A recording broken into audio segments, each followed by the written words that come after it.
एक ही छत के नीचे बहुत ही वाजिब दाम पर लेटेस्ट इक्विपमेंट और बेहतरीन इलाज के तरीकों की वजह से मुमकिन हो पाया है। पिछले 10 सालों में आईसीयू में बहुत गंभीर और लाचार मरीजों को अच्छी क्वालिटी का इलाज देते समय और मरीजों की बढ़ती संख्या की वजह से नए मॉडर्न मेडिकल इक्विपमेंट वाली एक international standard intensive care unit की जरूरत महसूस हुई, ताकि मरीजों की रोजाना की प्रोग्रेस पर कड़ी नजर रखी जा सके। इसलिए इंटरनेशनल स्टैंडर्ड के हिसाब से सभी जरूरतों को ध्यान में रखते हुए सभी लेटेस्ट सुविधाओं वाले नए आईसीयू का उद्घाटन और लोकार्पण समारोह शनिवार 17 जनवरी 2026 को महाराष्ट्र राज्य के लेबर मिनिस्टर और अकोला जिले के पालक मंत्री एडवोकेट आकाश दादा फुनकर की हाथों तथा नगर परिषद खामगांव की नवनिर्वाचित नगर अध्यक्षा अपर्णाताई सागर फुनकर की प्रमुख उपस्थिति में शाम 4 बजे किया जाएगा।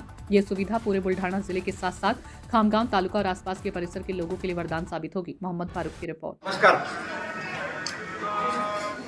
सर्वप्रथम नुकत्याच 6 जानेवारीला संपन्न झालेल्या पत्रकार दिनानिमित्त सिल्वर सिटी परिवाराच्या वतीनं आपल्या सर्वांना मी पत्रकार दिनाच्या मनपूर्वक शुभेच्छा देतो।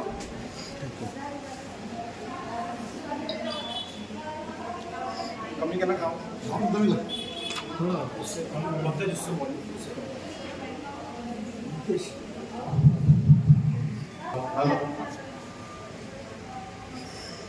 आजच्या ह्या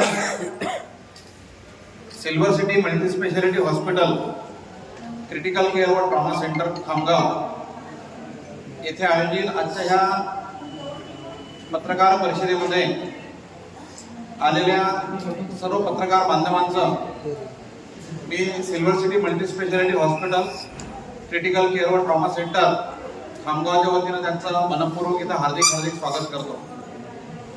मित्रांनो, आताच 6 जानेवारीला संपन्न झालेल्या पत्रकार दिनानिमित्त सुद्धा आपण ज्या प्रकारे समाजामध्ये प्रबोधन घडवून आणण्याचं काम करतात आणि परिवर्तन सुद्धा आणण्याचं काम करतात, चांगला चेंज आणण्याचं काम करतात, तर अशा ह्या लोकशाहीच्या एक महत्त्वाचा असा पिल्लर आहे पत्रकारिता।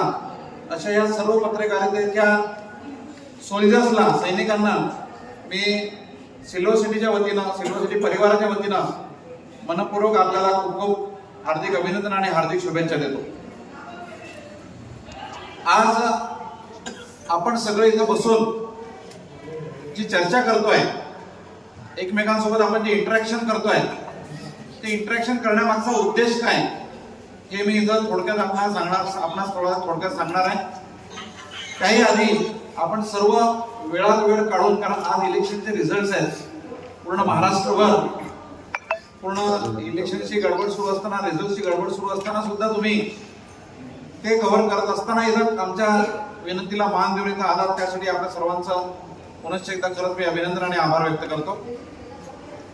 मित्रांनो, 10 वर्षापूर्वीचा एक काळ तुम्ही आठवा, त्यावेळेस खामगावची काय परिस्थिती होती।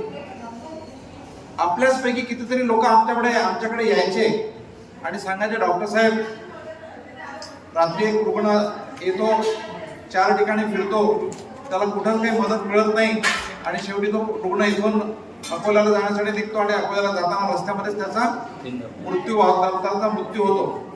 हे अशा प्रकारचे ही केवळ एक गोष्ट मी सांगितली, अशा कितीतरी गोष्टी आहेत। ऑपरेशन